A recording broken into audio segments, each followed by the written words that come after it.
Buenas tardes a todos los presentes. Dar las gracias por estar hoy aquí en la presentación de este, creo que magnífico libro, de Helsinki a Kiev, la destrucción del orden internacional. Para Astorga yo creo que es un honor poder tener hoy aquí a Javier y haber coincidido con Magín, dos personas que han trabajado juntas en Washington, que hoy en una ciudad pequeña como Astorga se puedan encontrar y, aparte del libro, pues hablar también un poco de sus vivencias y cómo lo vieron. Así que, en nombre de todos ustedes y del mío propio, como alcalde de la ciudad, ojalá que tengamos muchas más presentaciones de estas y que podamos contar con vuestra presencia. Así que muchísimas gracias y sin más doy la palabra a Basilio, que es el editor del libro, para que también nos cuente brevemente unos pequeños detalles. Muchas gracias, José Luis Nieto, alcalde de Astorga.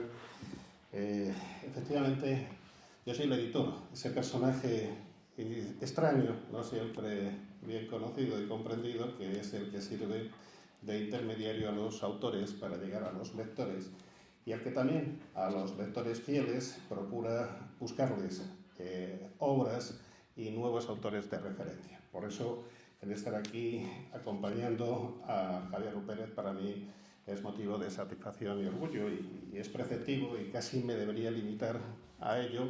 Tengo que comenzar con el capítulo obligado de los agradecimientos. Al Ayuntamiento de Astorga, porque el poder estar aquí nos permite reencontrarnos con buenos amigos, recordar las anteriores visitas a esta localidad y, sobre todo, compartir nuestro trabajo con todos ustedes que representan a ese colectivo imprescindible dentro de la cadena o del mundo del libro, sin el cual no tendría sentido el trabajo ni de los autores ni los editores. Me refiero a los lectores. Hoy representar a ustedes a ese colectivo y les agradecemos sinceramente que puedan acompañarnos.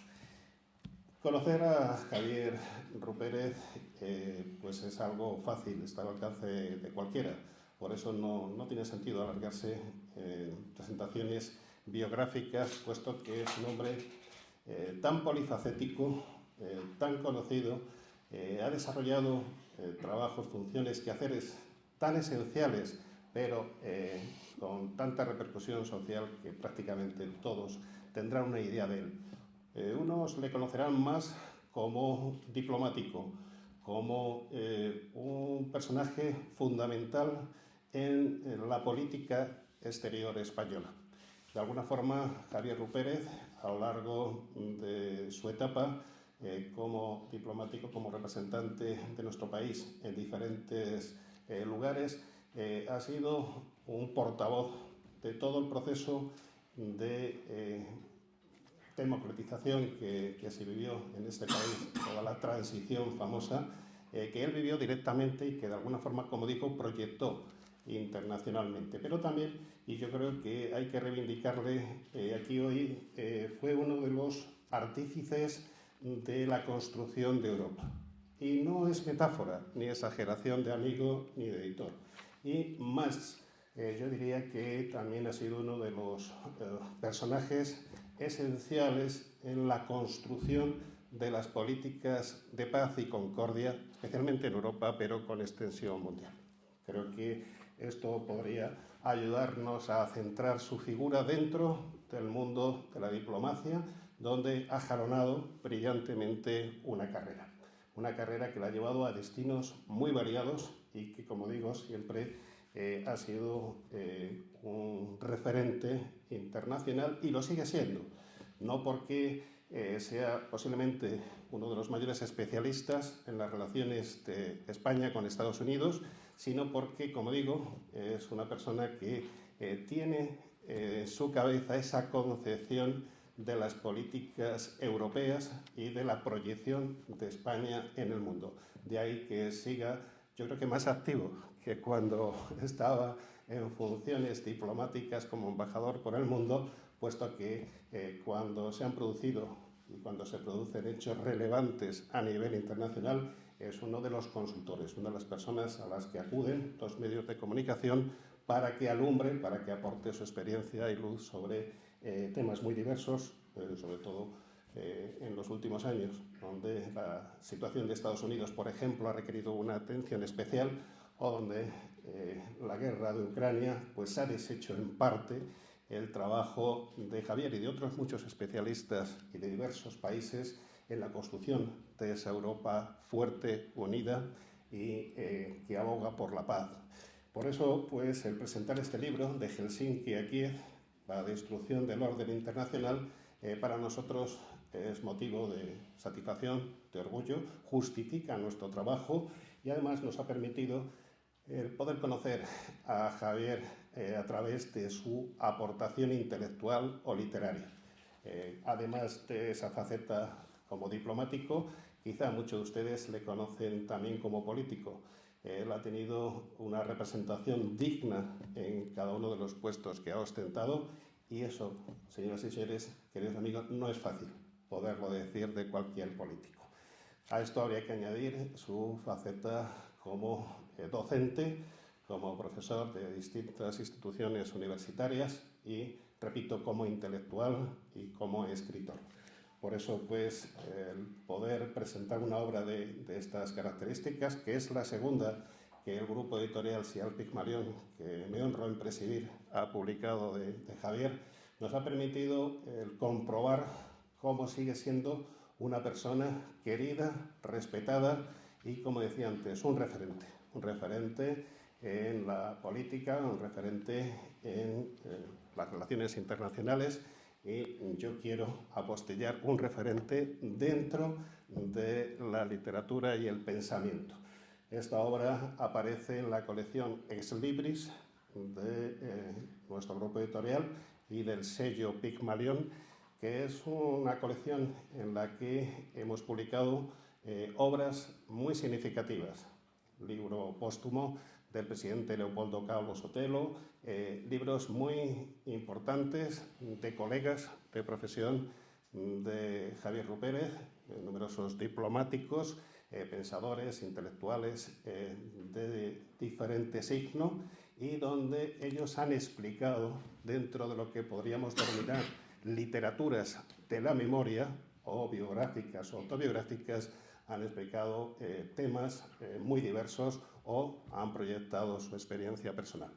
Me ha dicho el alcalde que sea breve, lo voy a intentar ser, pero simplemente quería agradecer que podamos retornar a esta ciudad que nos ha dado tantas satisfacciones y en 2 minutos espero resumir esas visitas y esas satisfacciones. Estar en Astorga, queridos amigos, para mí siempre ha sido motivo de alegría, de felicitación o de reencuentro, como decía antes, con personas muy queridas. Visité por primera vez formalmente esta ciudad en el año 2001, cuando empezábamos el proyecto editorial Sial Pigmalión, que este año precisamente cumple 25 años, y esta es una de las 25 obras que hemos querido publicar para simbolizar esa efeméride, lo que fue la aparición y sobre todo el mantenimiento de nuestro proyecto editorial. Pero, como digo, vinimos en el año 2000 para presentar uno de los primeros libros que publicamos, el de un intelectual, escritor, poeta y artista de esta ciudad, astorgano, Maragato. Me refiero a la publicación del libro Del rojo al negro de Adolfo Alonso Ares, un magnífico libro ilustrado por Luis Feito y prologado por José Hierro. Esa fue la primera actividad que tuvimos ocasión de concelebrar en esta ciudad y que me permitió conocer su patrimonio cultural y literario. Volvimos al año siguiente con ocasión de la obtención del Premio González de Lama de León, donde tuve el honor de recibir este galardón por mi libro País de Sombra y hacer una ruta maragata que obviamente tenía que comenzar en esta ciudad. Retornamos en el 2016 posiblemente en el acto más simbólico de los que hemos organizado en esta ciudad, cuando también acompañamos a otro de nuestros autores, en este caso Luis Eduardo Baute, un magnífico artista, una gran persona, que en un acto apoteósico en el Teatro diocesano de Astorga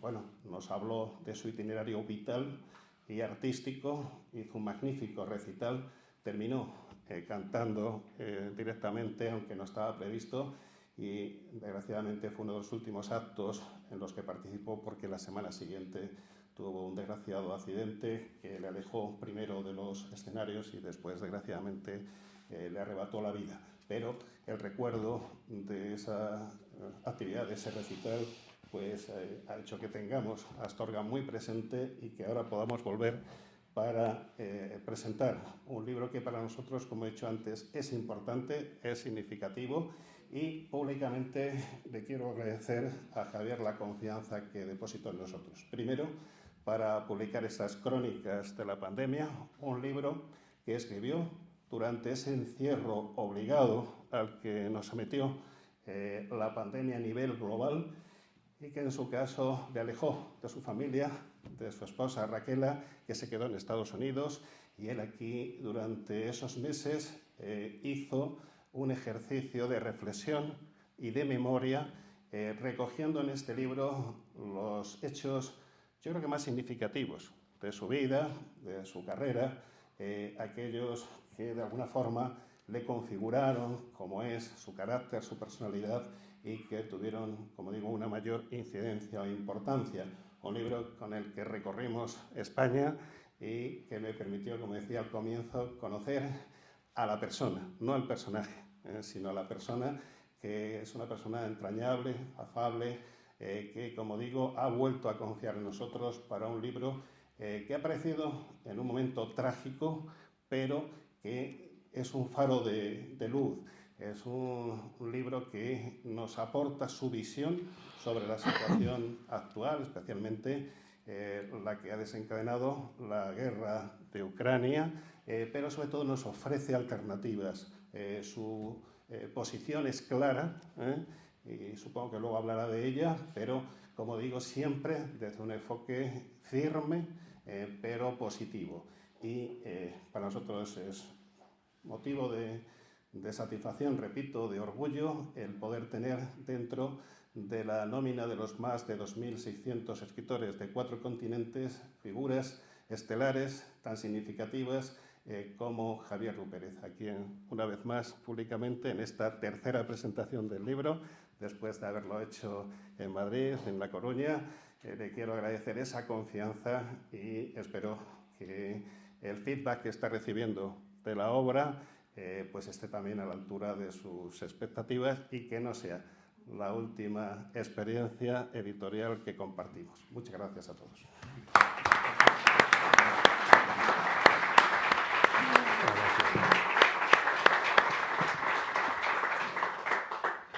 Buenas tardes, señor alcalde, buenas tardes a todos. Y querido Javier Rupérez, querido embajador, gracias, porque por fin estás en Astorga. Es la primera vez que nos visitas. Yo creo que después de tantas y tantas veces de hablar de Astorga, el estar aquí es un privilegio para todos, y todavía mejor si es para ayudarnos a abrir los ojos y presentarnos este último libro, de Helsinki a Kiev, la destrucción del orden internacional. Presentarlo en esta tierra, que presume además de ser cuna del parlamentarismo y haber tenido reyes antes que en Castilla, reyes. Primero leyes y después reyes. Javier Rupérez es para mí, y por encima de todo, un amigo. Hace muchos años, por una tía de lo más influyente, perdimos a uno de esos periodistas a los que imitar, capaz de fajarse con quien fuese necesario por la libertad, y capaz además de traer algo más de democracia y libertad a este país. A cambio, ganamos un diplomático español enamorado de su oficio, valorado entre los suyos por hacer informes extraordinarios y además hablar idiomas, muchos idiomas, pero como Dios manda. El periodista, que fue uno de los fundadores de Cuadernos para el Diálogo, se escondía en seudónimos y era capaz, haciendo trampas, de escribir editoriales, siendo además juez y parte. Habrá que leer su veintena de hijos literarios, donde no falta un par de novelas, para saberlo casi todo. Sus libros más sabrosos, con perdón Javier, son aquellos donde regala historias en primera persona. Tu propio aprendizaje de vida, tus conquistas, tus compromisos, a veces singulares, tan singulares como buscar pasaportes para los comunistas que habían huido después de nuestra guerra civil. Comunistas que a su manera de entender, sin cuernos ni rabo, se los encuentra en Polonia, su segundo destino profesional, y no solo los encuentra, consigue los pasaportes con Franco vivito y coleando para salir de aquello solo milagrosamente escalado. Javier Pérez escribe siempre desde el compromiso. Es un confesado agitador político bajo la bandera demócrata cristiana. Me temo que hoy esta faceta, que juro es una de las más morbosas, solo será una señal de identidad.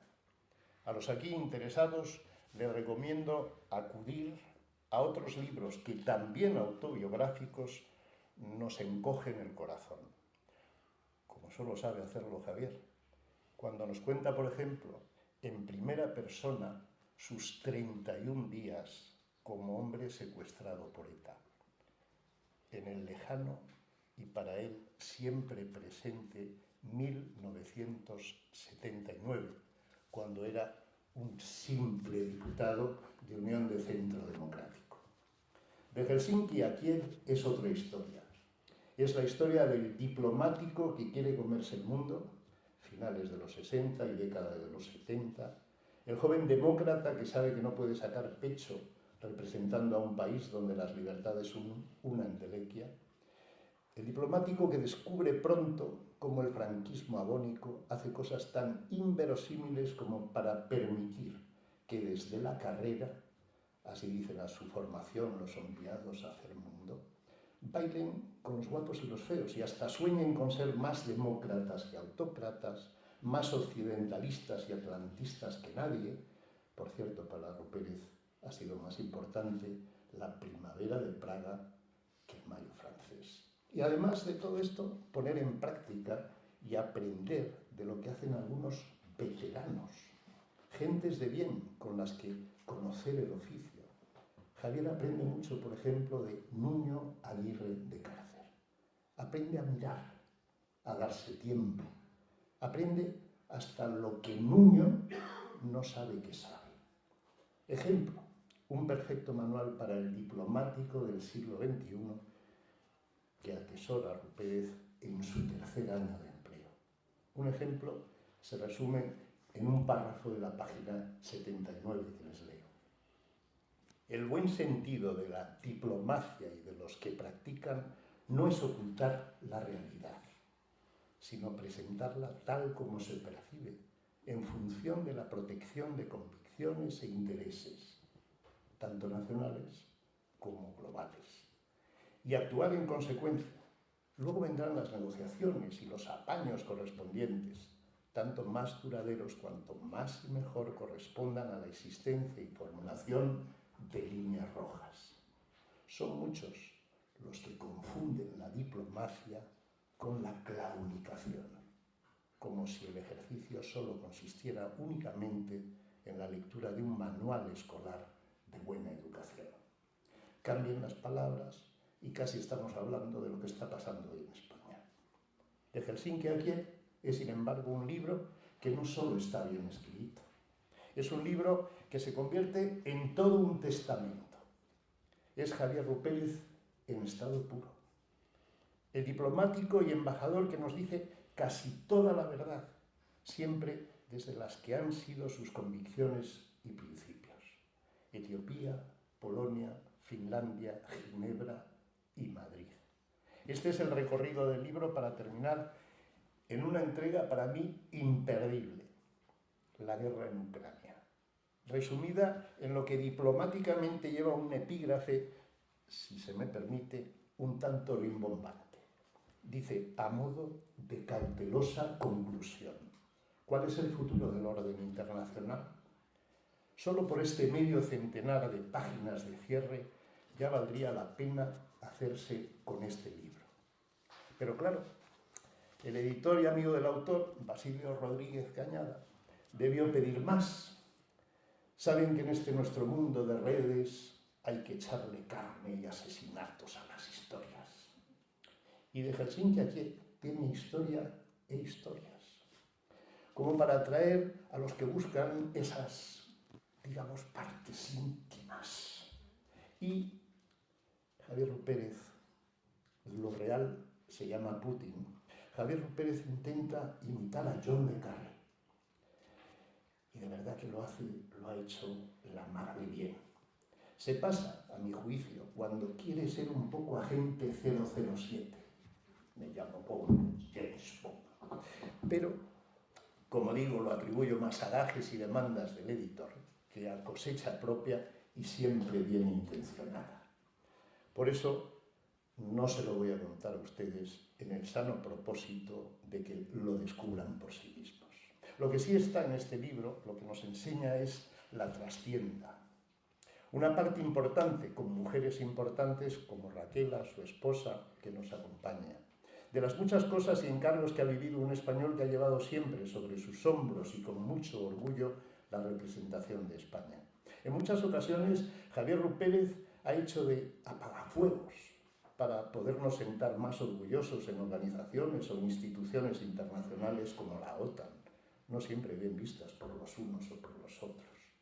Se nota que conoce al dedillo Naciones Unidas, lo que es su Consejo de Seguridad, con Rusia y China y su poder de veto. Es sobresaliente su recuento y análisis de lo que es el mundo de los desheredados, con la mitad de la población mundial balanceándose entre Oriente y Occidente, otra vez China y siempre la India. Fui un privilegiado, lo recordaba el alcalde, a poder vivir y contar la época en la que España y Estados Unidos vivieron uno de los idilios amorosos más sonados estando en Washington y como embajador Javier Pérez. Este libro, me ha hecho recordar y ahora entender mejor la cena en la que el embajador Antonio Oyarzábal, su antecesor, y su esposa, la hija del cabo Lor, recibían a Raquela y Javier en DC y a la que nos invitaron como enchufados privilegiados a Nuria y a mí. ¿Cómo serían de especiales esos años que hasta me hicieron olvidar que fue un ministro astorgano, ministro de Estado, Pío Bullón, hermano de mi bisabuelo, el que un siglo antes, qué maldita coincidencia, un siglo antes de que llegara Pérez, llegara a Washington, había trasladado al presidente McKinley que España entraba en guerra con los Estados Unidos para defender la isla de Cuba. Javier, después de los atentados del 11 de septiembre, nunca pensó que habría una guerra en Irak. Y es que Pérez quiere hacernos entender que no es un hombre de guerras, aunque sí puede llegarse a la guerra si sátrapas como Putin se saltan todas las reglas y poniéndose el mundo por montera entran en Ucrania, pensando que, como ya pasó en Crimea, los silencios cómplices harían el resto. Y podríamos casi, en este caso, retrotraernos a lo que fue el principio de la Segunda Gran Guerra. Y como este embajador es además un declarado pacifista, prefiere hacerse muchas preguntas, están en el libro, para no perder el espíritu que siempre le hizo creer y sigue creyendo en el ser humano. Esta tarde nos toca hablar y mirar al mundo desde esta ciudad que ha sido cuna y gran caja, vía oro del que fuera gran imperio romano. Nos toca mirar al mundo, Javier, sin olvidarnos de que también en Astorga aprendieron los franceses a poner pies en polvorosa. Nos toca mirar al mundo después de haber hecho de esta ciudad un cruce de caminos, siglo XIX, cuando llegó el ferrocarril y salieron de aquí políticos capaces de presidir el Consejo o llevar carteras ministeriales tanto en la monarquía como en la Segunda República. Nos toca hablar del mundo, sin olvidarnos de poner letra y música. Letras como las que aquí en Astorga llegaron a poner hasta 6 imprentas y incluso una imprenta musical que los más sabios nos dicen tuvo el encargo de poner en partitura el mismísimo himno de la Falange Española. Javier Rú Pérez, el embajador que pudo ser ministro, gracias por elegir Astorga, por presentar tu nuevo libro, darme la oportunidad de compartir contigo y con los aquí presentes una lección para mirar mejor al mundo que nos rodea.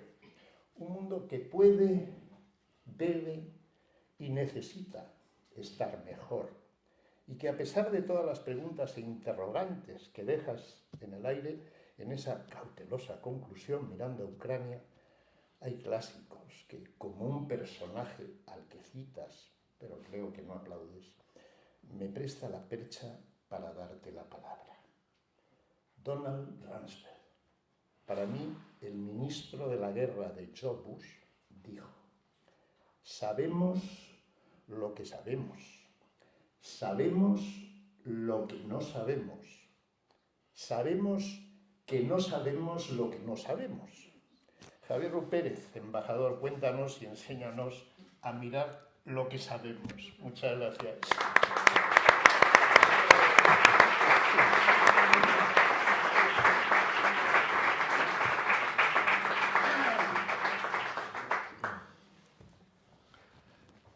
Señor alcalde, en primer lugar, muchísimas gracias al señor alcalde y a la alcaldía y a esta ciudad leonesa por albergarnos y por darnos la oportunidad de estar con todos ustedes, asturganos ilustres. Gracias a todos por estar aquí. Gracias naturalmente a Basilio, porque efectivamente ha sido y sigue siendo mi editor en mis 2 últimas obras. Y gracias a Magín. Le habrán oído, Magín es amigo, ¿no? Y se le nota mucho, y yo se lo agradezco.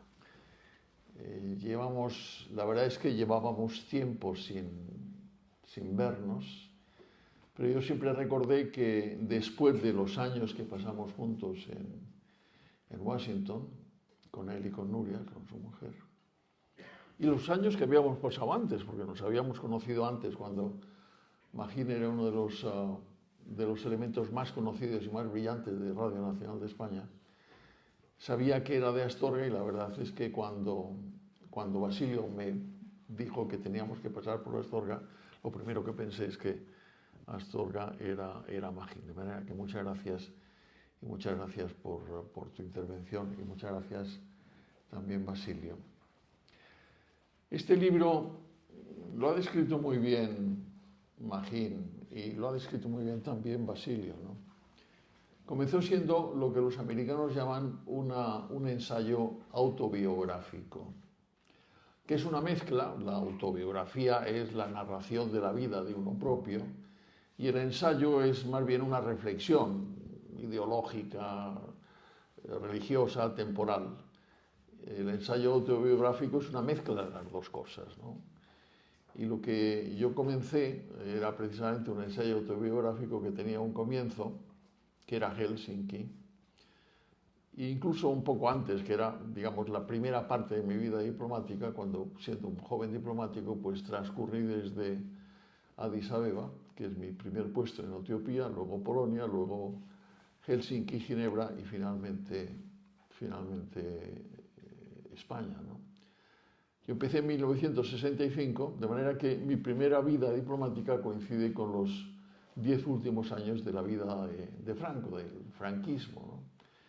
Y la reflexión era esa: cómo evolucioné y cómo evolucionó España en esos 10 años, y qué es lo que colectivamente y personalmente fuimos descubriendo, ¿no? Y para mí el descubrimiento fundamental se culmina precisamente en Helsinki. Hubo datos, Magín se ha referido a ellos, aquella labor que para mí era importante, porque para mí los españoles eran todos españoles, con independencia de cuáles fueran sus creencias políticas, que ciertamente no eran las mías, en el caso de los comunistas que se habían exiliado en Polonia después de la Guerra Civil, pero me pareció absolutamente importante que el español tenga el derecho de volver a su patria, ¿no? Y lo conseguí, lo conseguí de una manera un tanto sorprendente. No sabía si lo iba a conseguir, pero volvieron a España. Y seguramente todos sus descendientes están todavía por aquí, de manera que eso tuvo un cierto coste. Al fin y al cabo, Franco estaba vivo todavía, ¿no?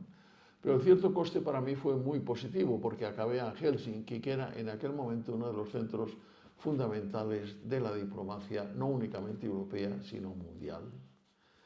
Estábamos viviendo en plena Guerra Fría, había una tensión importante entre los dos bloques, el bloque socialista-comunista y el bloque democrático occidental. Había, por otra parte, posibilidades de que aquellas tensiones acabaran desgraciadamente en una confrontación bélica, con todo lo que eso traía consigo, y al mismo tiempo también había habido una evolución favorable para el mundo democrático occidental. Ya no era 1945, 30 años después, 25, 30 años después, el mundo occidental había renacido.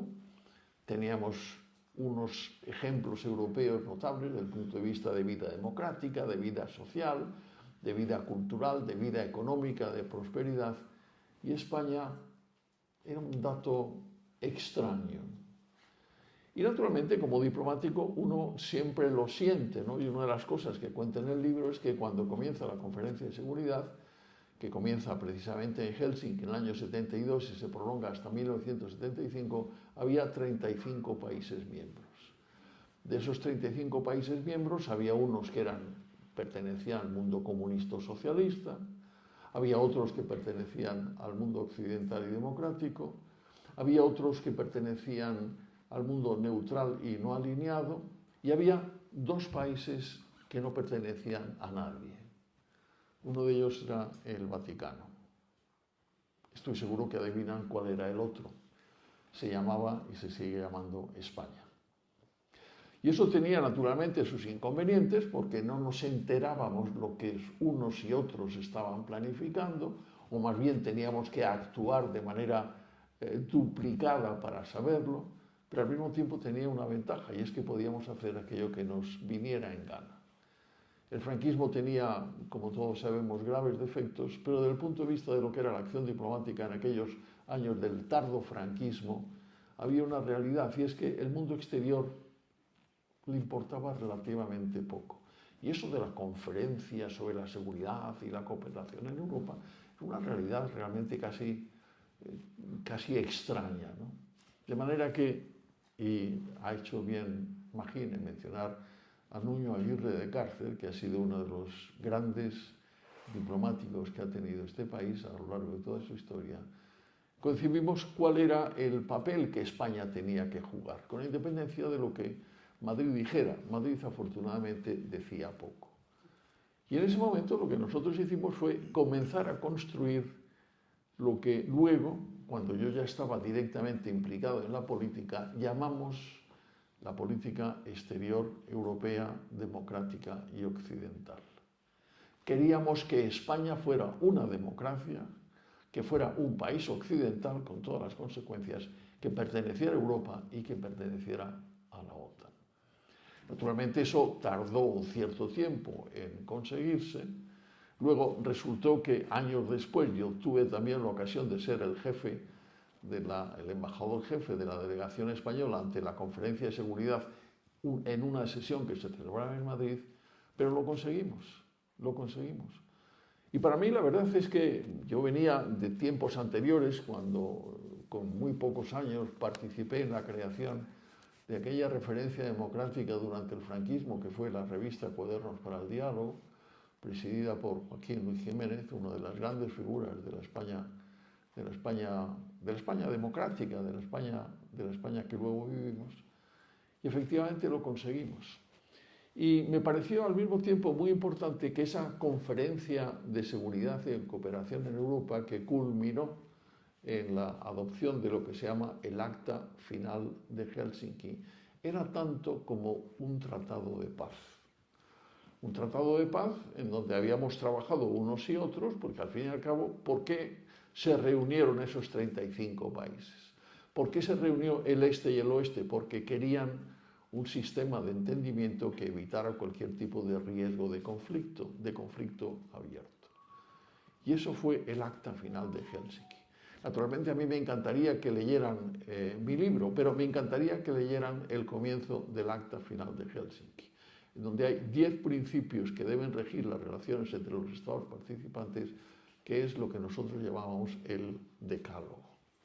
El decálogo supone la prohibición de atacar la soberanía de cualquier país, la prohibición de intentar romper la integridad territorial de cualquier país, el respeto a los derechos fundamentales, el respeto consiguientemente también a todo el derecho internacional, un decálogo que era importante y válido en aquel momento y que sigue siendo importante y válido en este momento.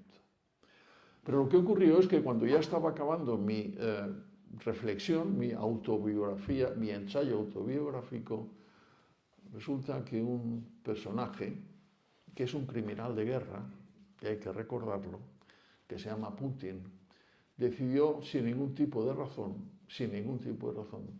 invadir violentamente, con el uso de la fuerza bélica, un país vecino que se llama Ucrania. Ya sabemos que la Unión Soviética había fracasado, que es una de las cosas que yo también viví muy de cerca. Magín decía que yo viví más la primavera de Praga que la de París. ¿Por qué? Porque es que yo lo de Praga no es que estuviera en Praga, pero estaba en la cercanía y vi claramente cómo el sistema comunista socialista se venía abajo. Pero no se venía abajo porque nadie le empujara, se venía abajo porque no servía para nada, ni económicamente, ni políticamente, ni socialmente, ni culturalmente. Yo recuerdo mis tiempos en Polonia, cuando llegué, no sabíamos exactamente qué es lo que había en Polonia, no teníamos relaciones diplomáticas con el mundo soviético. Y una de las cosas que me sorprendió abundantemente es que cuando uno salía a la calle en Varsovia se veía con una enorme cantidad de gente, todos ellos, mujeres y hombres, niños, pequeños, grandes, mayores, jóvenes, con bolsas. ¿Por qué? Porque no sabían exactamente cuándo podrían encontrar algo con que comprar para comer. Y naturalmente tenían que ir pendientes con la bolsa abierta para que eso se produjera. Y muchos otros datos. De manera que se firma la paz, pero esa paz dura hasta marzo del año 22, cuando Putin, el criminal de guerra, decide invadir Ucrania. Y lo primero que yo reflejo es que no hay que creerse absolutamente nada de lo que él dice. Una de las cosas que a mí siempre me ha sorprendido y me ha irritado y me sigue irritando es esa especie de sentido permanentemente victimista que tienen los rusos con respecto al resto del mundo, ¿no? Como si fueran las víctimas, como si fueran objeto de una permanente animadversión, de una permanente operación de derribo de Rusia, lo cual no está dicho en ninguna parte. La Unión Soviética en 1991 desapareció porque no había quien la sostuviera. Y Rusia en este momento, si va mal, no es por culpa de los demás, es por culpa de ellos mismos, ¿no? Para mí siempre ha sido también un ejemplo que hay que tener en cuenta. Cuando se muere Franco, no sabíamos qué es lo que iba a pasar. No sabíamos dónde acabaríamos.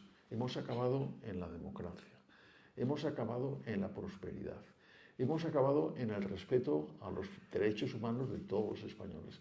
Hemos acabado siendo uno de los miembros de la Unión Europea y de la OTAN. Seguimos siendo, a pesar de todo, un país normalizado a todos los efectos. Nunca nos hemos quejado, nunca le hemos echado la culpa a nadie de lo que nos ha ocurrido. En todo caso, si la hemos echado, nos la hemos echado nosotros mismos, a nuestros efectos. ¿Qué es esto de que alguien presuma sobre sus supuestos derechos de utilizar la fuerza para acabar con la libertad de otro país? Cuando ese país, por otra parte, estaba plenamente reconocido y está plenamente reconocido por el derecho internacional, cuando ese país, por otra parte, lo que estaba aspirando no era una guerra con lo que había sido la Unión Soviética con Rusia, sino pura y simplemente una afirmación de sus propios derechos. Y ahí se rompe Helsinki. Kiev, la historia de la agresión rusa en contra de Ucrania, rompe Helsinki, rompe el acta final de Helsinki. Y rompe la paz. También hacía referencia, imagina, a mis experiencias, a mis enseñanzas, a mis reflexiones. Lo más importante que se puede hacer tanto en la esfera internacional como en la esfera nacional es respetar la vida humana, por encima de todo, respetar la vida humana. Cuando uno lee la historia de lo que fue la Primera Guerra Mundial o la Segunda Guerra Mundial, cuando uno lee la historia de lo que fue la dictadura de Mao Zedong en China, cuando uno lee la historia de lo que fue la dictadura de Stalin en la Unión Soviética, cuando uno se da cuenta de los millones de ucranianos que murieron de hambre como consecuencia de las políticas que Stalin siguió con respecto a Ucrania en los años 20 y 30, cuando uno ve todas las brutalidades que se producen en este mundo, desgraciadamente todavía, y cuando uno contempla que los gerifaltes que llevan a cabo esas barbaridades lo único que recuentan es el número de víctimas, no porque les importe, sino simplemente porque quieren contarlas, uno llega a la conclusión de lo que en el fondo ha sido la gran historia, la mejor historia de la humanidad, que es la consecución de la paz. Y por eso la otra parte de mi reflexión es precisamente cómo conseguir la paz, cómo asegurar la paz. Al fin y al cabo, lo habíamos tenido la paz con todos sus defectos y con todos sus errores. El mundo no es perfecto. Lo habíamos conseguido desde 1945 hasta el año 2022. ¿Por qué? Porque se había creado una sociedad, una organización de las Naciones Unidas, porque se habían afirmado unos principios de derecho internacional, porque entre otros fenómenos positivos se había producido el acta final de Helsinki y todo el mundo estaba de acuerdo en el seguimiento y en el cumplimiento de determinados principios para asegurar la paz. Eso lo ha roto un criminal de guerra que se llama Putin. Y lo debemos tener en cuenta y debemos utilizar las palabras. Acabamos de ver que hay una reunión reciente internacional de unos países que se llaman los BRIC, en donde está China, donde está Rusia, donde está India, donde está Brasil, a la cual no ha asistido Putin. ¿Por qué? Porque hay una orden de detención por parte del Tribunal Penal Internacional contra él como criminal de guerra. Y por lo menos nos podemos sentir medianamente satisfechos. Eso quiere decir que tiene miedo que le cojan, que tiene miedo que le lleven a la cárcel. ¿Por qué? Porque tiene miedo que con él pase lo que pasó con los nazis debidamente al final de la Segunda Guerra Mundial, cuando fueron juzgados en el Tribunal de Nuremberg y muchos de ellos debidamente ejecutados. Y al fin y al cabo, naturalmente, luego hay muchas preguntas que hacerse. ¿Cómo llegamos a la paz? Lo que es evidente es que lo que estamos viendo desde hace año y medio prácticamente no es lo que el criminal de guerra había planificado. Pensó que en 2 semanas estaba en Kiev, en 2 semanas no ha estado en Kiev. Y en este momento lo que estamos contemplando también es una parte importante, que es la solidaridad del mundo occidental y democrático, precisamente para defender a Zelensky, para defender a Ucrania, para defender la democracia en Ucrania. Pero lo que es evidente también es que estamos viendo que eso no avanza, ¿no? Eso no avanza. Y tenemos que juzgar algo que me parece importante, que también reflejo en el libro. Primero, los principios. No podemos abandonar los principios. No podemos abandonar los principios. Ni en la vida internacional, ni en la vida nacional. Ni en la vida internacional, ni en la vida nacional. Y los principios son los principios: la paz, el respeto a los derechos humanos, la prosperidad, la atención a todos aquellos que lo necesitan, etcétera, etcétera, etcétera. No podemos abandonar los principios. Pero al mismo tiempo también tenemos que buscar soluciones prácticas para que esos principios efectivamente se acaben por implementar. ¿Merece la pena que el mundo occidental declare la guerra contra Rusia para acabar con la situación en Ucrania? Merece la pena que entre unos y otros pongamos en peligro la misma existencia del mundo a través del uso de las armas nucleares. Merece la pena que sigamos contemplando la muerte de decenas de miles de soldados y de personal civil de uno y de otro lado. Son cuestiones a las cuales tenemos que preguntar. De manera que no perdamos nunca de vista los principios, no dejemos de utilizar los lenguajes que son absolutamente propios en la prosecución de esos principios y al mismo tiempo vayamos intentando utilizar y buscar métodos para buscar la paz, como se hizo en Helsinki. Y naturalmente con una finalidad, y es al final de la historia evitar las guerras, evitar las muertes absolutamente injustificadas y brutales de centenares de millones de personas que son las que murieron en las dos guerras mundiales y que son también las que han ido muriendo desde 1945 hasta ahora. Ese es el libro que me encantaría que ustedes leyeran, que ustedes encontraran interesante.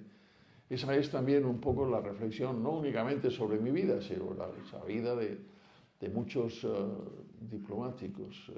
Uno de ellos, y precisamente ayer nos encontramos con una de sus descendientes, que era el embajador Manolo García, que también participaba exactamente de las mismas convicciones y de los mismos principios.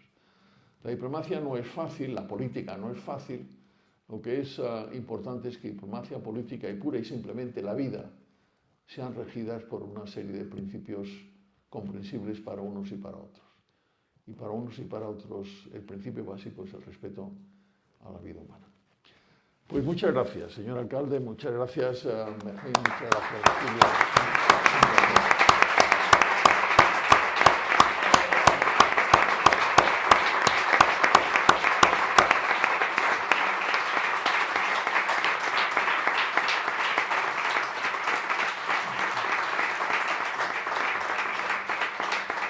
Abrimos un turno de preguntas, si es necesario, si quieren ustedes preguntar al embajador. Les acerco, paso los micros.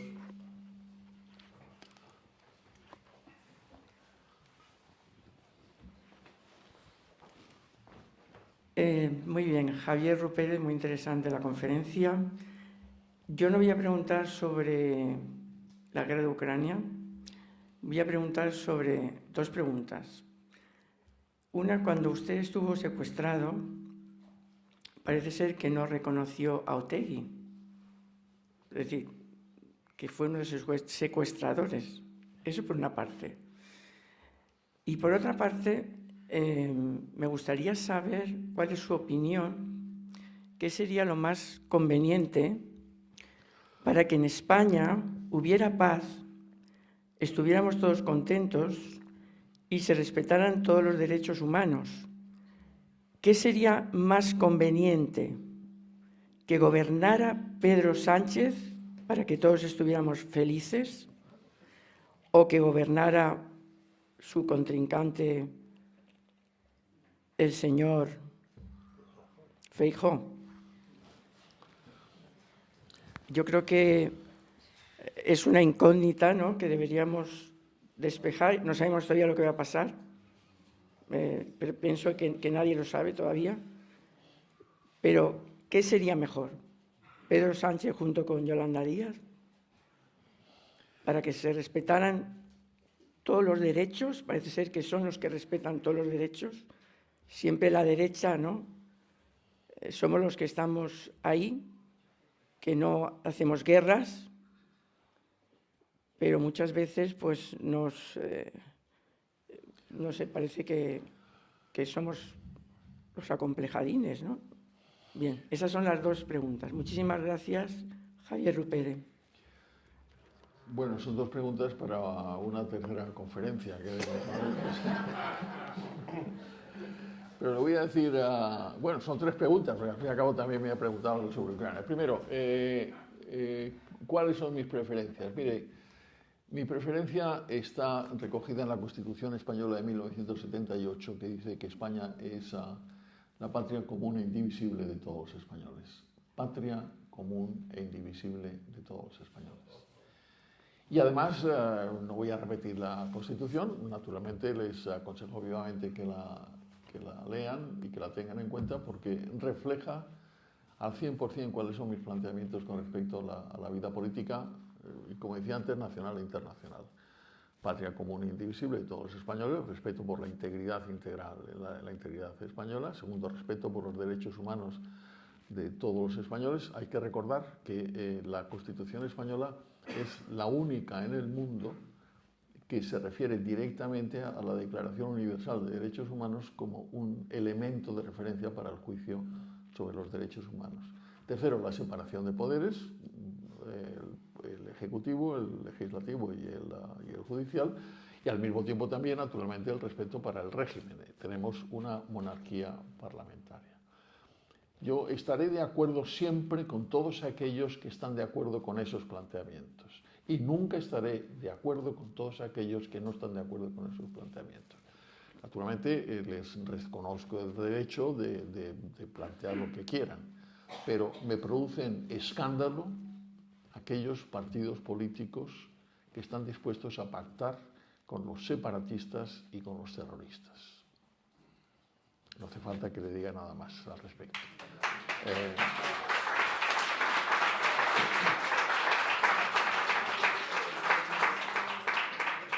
Segundo, yo no vi nunca a Otegi.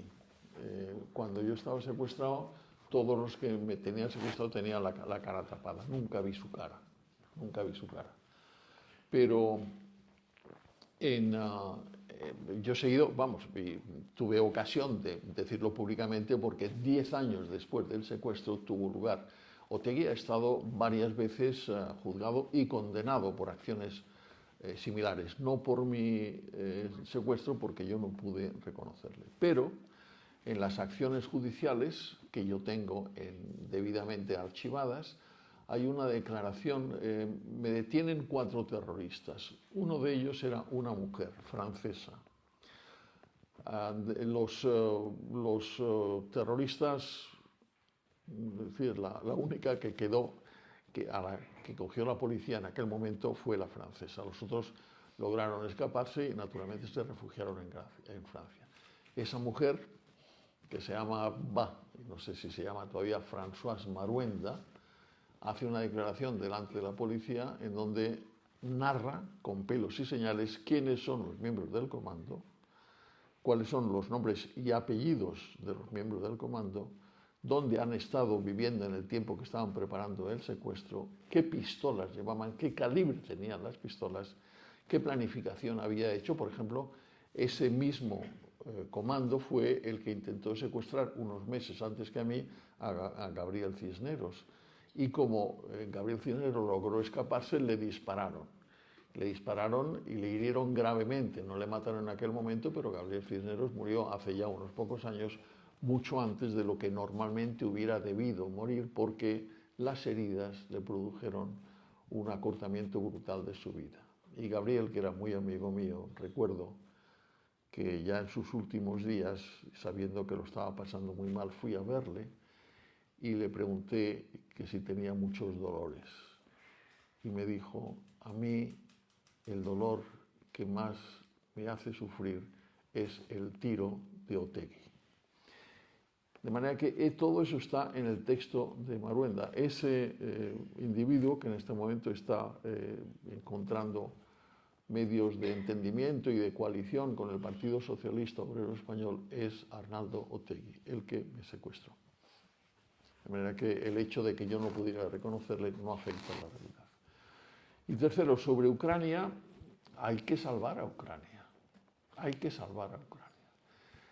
Yo comprendo también, porque es parte de lo que fue mi profesión, buscar los métodos para encontrar la paz. Y no son fáciles, hay que negociar, hay que encontrar salidas. En este momento, por ejemplo, hay una parte de los politólogos internacionales que dicen que lo que habría que buscar es un armisticio parecido al que al final provocó la división de las dos Coreas, ¿no? Y yo comprendo que eso hay que buscarlo, pero siempre recordando lo importante. Ucrania es un país independiente, cuya independencia tiene que ser respetada de acuerdo con las normas internacionales. Y lo que no podemos hacer es dar al criminal de guerra aquello que busca, que es la violación de las normas internacionales. De manera que para mí eso es dato. Entonces, ¿cómo se combinan las dos cosas? Naturalmente, no voy a dar una conferencia en detalle sobre Ucrania. Hay preocupaciones, naturalmente. Hay preocupaciones por parte de los países occidentales porque no quieren pasar la línea roja de entrar directamente en guerra con Rusia, ¿no? Precisamente por las consecuencias que eso podría tener, ¿no? Hay también preocupación porque no se sabe, es decir, hay mucha gente, y yo entre ellos, que desearían que Putin desapareciera cuanto antes, de cualquier manera, de cualquier manera. Pero al mismo tiempo también nos preguntamos qué es lo que pasaría después. Hemos visto lo que ha pasado hace 2 días con uno de sus ex amigos, ¿no? No voy a provocar ningún tipo de especulación al respecto. Pero bueno, hay que combinar las dos cosas, el mantenimiento de los principios, que al fin y al cabo son los que garantizan la paz, pero al mismo tiempo también la búsqueda de los arreglos que eventualmente pudieran acabar con la guerra, ¿no? Y es muy importante acabar con la guerra porque pensemos en este caso, ucranianos y rusos que día a día están perdiendo la vida. Están perdiendo la vida, es terrible. Y muchas gracias por su pregunta. No sé si le he contestado adecuadamente, pero muchas Más gracias. preguntas. Embajador, muchas gracias por su intervención tan clara, tan explícita y tan pausada, que nos ha dado una visión del panorama internacional tan esclarecedor. Mi pregunta, no sé si es pregunta y si tiene respuesta. Perdón, no veo... Está ahí al fondo. ya, perdón, sí. No sé si tiene una respuesta porque es tiene una especie de psicosociología en la misma. Todo esto que ha comentado del papel del comunismo en Europa, desde Hungría hasta Polonia, que vivió usted directamente, la primavera de Praga, tan violenta, etcétera, etcétera, y ahora la invasión de Ucrania, nos da una imagen clarísima de qué es el comunismo, a dónde lleva, a dónde conduce. Tenemos ejemplos como Cuba o Corea del Norte, Venezuela ahora mismo, donde la prosperidad no es tampoco, desde luego, uno de sus adalides.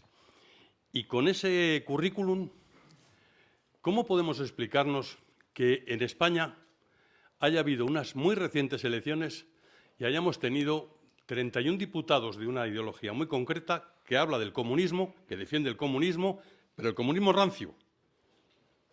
No sé si hay otro, pero desde luego el comunismo rancio. Y que de alguna manera también pretende que ese comunismo se extienda hacia el nacionalismo, cosa que en principio parece absolutamente antagónica. Nacionalismo y comunismo no son del mismo pelaje. ¿Cómo podemos explicarnos esto psicosociológicamente, que tengamos todavía toda esa cantidad de votantes? Gracias. Pues, digamos, esa es una pregunta a la que tenemos que responder los españoles, ¿no? Porque al fin y al cabo, ¿por qué se produce eso? Porque hay españoles que votan esas opciones, ¿no? Son opciones minoritarias, ¿eh? Recontemos los votos, son opciones minoritarias. Pero qué duda cabe que ha habido toda una serie de evoluciones de tipo ideológico, de tipo político, de tipo cultural, de tipo populista, en donde resulta que, al fin y al cabo, digamos, una de las consecuencias de la Segunda Guerra Mundial es precisamente acabar con los totalitarismos, el nazismo, el fascismo, y sin embargo no acaba con el comunismo, ¿no? Parece que como si el comunismo tuviera derecho a salvarse, ¿no? Y la verdad es que muchos de ellos también no utilizan la palabra comunista, ¿no? Pero eso, por otra parte, lo que están haciendo es promover ese tipo de ideología, ¿no? Entonces, ¿qué es lo que pasa? Pues que, digamos, todos aquellos que no están en esa línea, todos aquellos que no estamos en aquella línea, tenemos que actuar de una manera consciente, no ya para evitar que se pronuncie, porque al fin y al cabo hay que creer en la libertad de expresión, sino para denunciar todos aquellos procesos que acaban no ya con la libertad de las personas, sino pura y simplemente con la viabilidad de las sociedades, ¿no? Y yo creo que eso es lo que hay que hacer y explicarnos ¿Qué es lo que pasa? Pues que bueno, pues hay toda una evolución en la que hay muchos partidos políticos que tienen mucha responsabilidad, que al fin y al cabo confunden cuáles son sus planteamientos y que se dedican pura y simplemente por razones de tipo personal o colectivo a pensar que al fin y al cabo cualquier cosa sirve con tal de asegurarse la permanencia en el poder. Incluso los acuerdos con todos los populismos de izquierdas que en este momento están encarnados precisamente, que son los sucesores de los comunistas. Y al fin y al cabo, si vemos la situación, luego naturalmente entre los separatistas hay también diferencias, hay unos que son más de derechas, otros de izquierdas, todos, incluyendo los comunistas, coinciden en algo fundamental, que es la ruptura de la integridad territorial española. Y yo creo que eso lo tenemos que tener en cuenta. Lo tenemos que tener en cuenta no, digamos, por ningún tipo de placer más o menos maligno, sino para asegurar algo que me parece absolutamente fundamental, que es la integridad constitucional.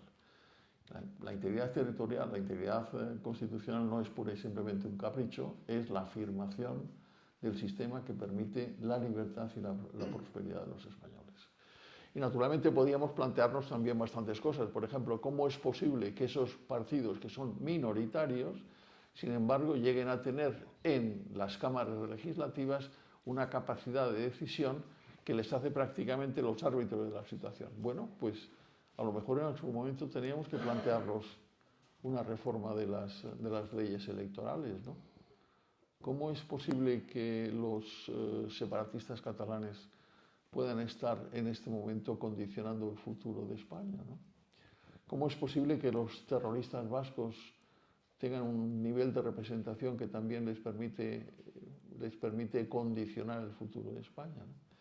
Yo creo que y comprendo que son temas complicados, pero hay que planteárselos, porque si uno va a los números, y lo tenemos muy claramente en los sistemas electorales con respecto al Congreso de los Diputados y con respecto al Senado. El Senado es un sistema mayoritario, de manera que no hay composiciones matemáticas. Gana aquel que tiene la mayoría. ¿Qué tenemos en este momento en el Senado? Una mayoría absoluta del Partido Popular. Y sin embargo, esa misma mayoría que da una mayoría absoluta en el Senado, sin embargo, no da una mayoría absoluta en el Congreso. ¿Por qué? Porque hay una ley proporcional, que es la ley D'Hondt, que va reconociendo mayorías y minorías según unos cálculos matemáticos complicados que son los que producen esta situación. De manera que, por un lado, conciencia cívica, y yo creo que eso nos corresponde absolutamente a todos, y por otro lado también las reformas correspondientes para evitar que el país esté en manos de aquellos que quieren destruirlo, ¿no? Que es una cosa verdaderamente aberrante. Por ahí iría mi respuesta. Si yo fuera presidente del gobierno, cosa que no creo que se produzca en los próximos años, pues tomaría alguna medida al respecto. Embajador, Gracias. Le pido brevedad, puesto que hay varias manos levantadas y quieren hacer preguntas. Sí. Buenas tardes. Una pregunta sobre el apoyo de Occidente a Ucrania, en este caso. Algo que entiendo que a Putin incluso le ha sorprendido y en el que entiendo también que casi toda la mayoría de los occidentales estamos de acuerdo, pero la pregunta es, ¿hubiera sido la misma, os echa de menos en algún momento si no fuera tan importante estratégicamente y no tuviera una riqueza interior y de paso como tiene en este caso Ucrania? Muchas gracias. Bueno, yo no... es decir, la importancia estratégica de Ucrania no autoriza a un criminal de guerra a invadirla. Y además hay que recordar cosas elementales. En 1991 desaparece la Unión Soviética. Al desaparecer la Unión Soviética hay una proliferación de nuevos países que naturalmente salen corriendo. Es decir, por ejemplo, los países bálticos, Estonia, Letonia y Lituania, que eran no ya países miembros del Pacto de Varsovia, sino que eran países integrantes de la Unión Soviética. Están todos los países miembros del Pacto de Varsovia, Polonia, Hungría, Rumanía, Bulgaria, que salen literalmente corriendo del Pacto de Varsovia. Y al mismo tiempo también hay toda una serie de países, como es Bielorrusia, como es Kazajstán, como es Ucrania, que se convierten en países independientes. En el caso de Ucrania, además, está específicamente reconocida su independencia por un documento que firma Rusia, la Federación Rusa, junto con los otros miembros del Consejo de Seguridad, que se llama el Memorándum de Budapest. Cuando desaparece la Unión Soviética naturalmente tenía un poderío nuclear importante. Parte de las armas nucleares estaban en territorio de Rusia, de la Federación Rusa, pero había dos otros países que tenían un importante despliegue de fuerzas nucleares. Uno de ellos era Kazajstán y otro de ellos era Ucrania. Ucrania tenía en su territorio, como parte del despliegue militar nuclear soviético, 5.000 armas nucleares, 5.000 bombas nucleares. Si Ucrania hubiera querido guardar esas bombas nucleares, en este momento sería el tercer país por importancia de bombas nucleares en el mundo. Naturalmente, Ucrania no quiere ser un país nuclear y lo cede, esas bombas se las cede al fin y al cabo al sucesor de la Unión Soviética, que es la Federación Rusa. Y esa cesión se consagra en el Memorándum de Budapest, en donde, por una parte, Ucrania cede las armas y, por otra parte, Rusia reconoce la integridad territorial y la independencia política de Ucrania. Eso fue en el año 94. En el año 97, los dos países, Ucrania y la Federación Rusa, firman un tratado de paz y amistad en donde Rusia vuelve a reconocer la integridad territorial y la independencia política de Ucrania. De manera que, aparte de otras consideraciones, esto de que Ucrania es el lugar de nacimiento de la Santa Rusia, que allí nació la religión ortodoxa y otras estupideces que mantienen los rusos y que mantiene Putin, fue reconocida por la Federación Rusa en esos términos. De manera que también hay una violación brutal de sus propias obligaciones. De manera que no hagan caso de los rusos, prácticamente, no hagan caso de los rusos. Lean a Tolstoy, que está muy bien, y lean a todos aquellos que escribían, lean a Solzhenitsyn también, que está muy bien, para que se den cuenta de lo que era la Unión Soviética, pero no hagan caso del criminal de guerra y no hagan caso en este momento del pueblo ruso. Están absolutamente, por una parte, victimizados y por otra parte, enloquecidos. Y desde luego son uno de los grandes ejemplos de violación de los derechos internacionales que en este momento están. De manera que no vengan diciendo que es estas cosas de que Ucrania... Mire, cuando yo estaba en Polonia, mis amigos polacos, pues siempre tenían una pregunta un poco tópica, ¿no? Que era preguntar cuál es la ciudad más bella de Polonia, ¿no? La ciudad más bella de Polonia para alguien como yo, que acababa de llegar, era Cracovia, porque Cracovia no había sido afectada por la Segunda Guerra Mundial, a diferencia de Varsovia, que había sido prácticamente destruida, ¿no? Entonces los polacos decían, no. La ciudad más bella de Polonia es Lubów. Yo preguntaba, ¿Lubów?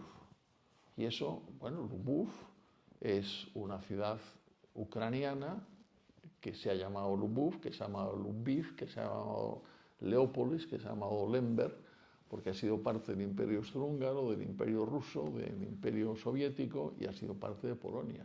Y ha sido una parte importante de Polonia hasta que los polacos efectivamente la consideran parte suya. ¿Por qué es parte de Ucrania? Porque al final de la Segunda Guerra Mundial hubo un gigantesco movimiento de todo lo que era la Unión Soviética hacia el oeste y esa parte quedó incluida en Ucrania. Bueno, que no vengan con historias de estas que trascienden o que pretenden trascender la historia. La historia es la que es. Y ese país, desde 1991, es un país independiente y cuya integridad territorial tiene que ser respetada. Y si no, que se tengan las consecuencias, ¿no? Bueno, algo más. Sí. Buenas tardes, gracias, muy interesante su conferencia. Quería preguntarle, por favor, si de acuerdo a su experiencia como diplomático nos podría contar algunos detalles interesantes sobre el periodo de la Guerra Fría. Gracias. Sobre la Guerra Fría. Bueno,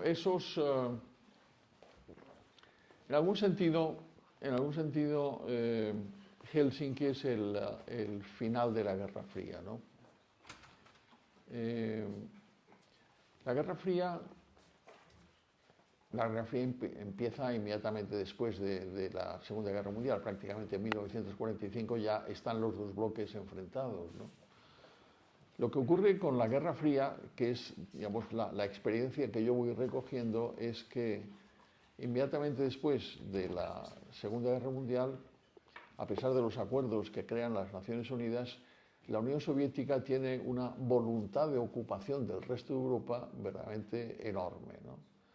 Eso produce la ocupación de la mitad de Alemania, eso produce también en el otro lado la creación de la Alemania federal, con la reunificación de las tres zonas occidentales alemanas, de la zona inglesa, de la zona francesa y de la zona americana.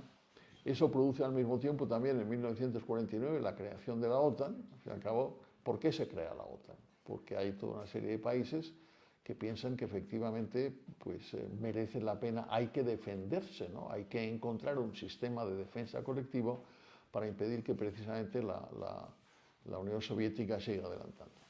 Lo que ocurre con los años es que la Unión Soviética, como antes va conociendo su progresivo desgaste. El sistema no funcionaba. Es decir, cuando vemos las cosas que están ocurriendo, en 1989 se produce la caída del muro de Berlín. ¿Quién tiró el muro de Berlín? Nadie, se vino abajo solito. Lo tiraron en cualquier caso los alemanes que estaban hartos de vivir bajo el comunismo, ¿no? ¿Quién impidió que cayera el muro de Berlín? Nadie, ni siquiera Gorbachov, que era el jefe de la Unión Soviética en aquel momento, porque se daba cuenta que ese sistema no tenía futuro, ¿no? De manera que ese es el final ese es el comienzo del final, y naturalmente el comienzo del final también de la propia Unión Soviética.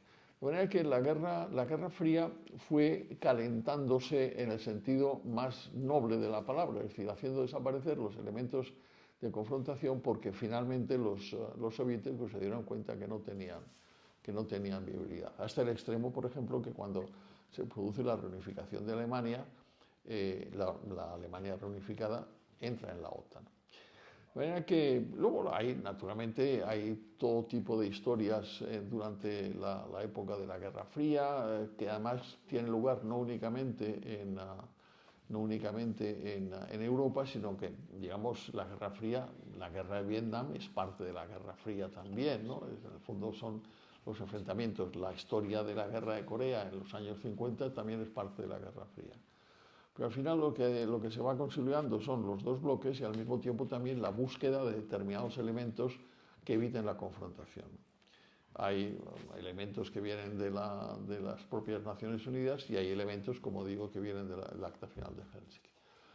Fue una historia importante, pero una historia también que nos enseña cuáles son los sistemas. Lo que subsiste al final de la historia es la democracia, son los sistemas democráticos y eso hay que tenerlo en cuenta.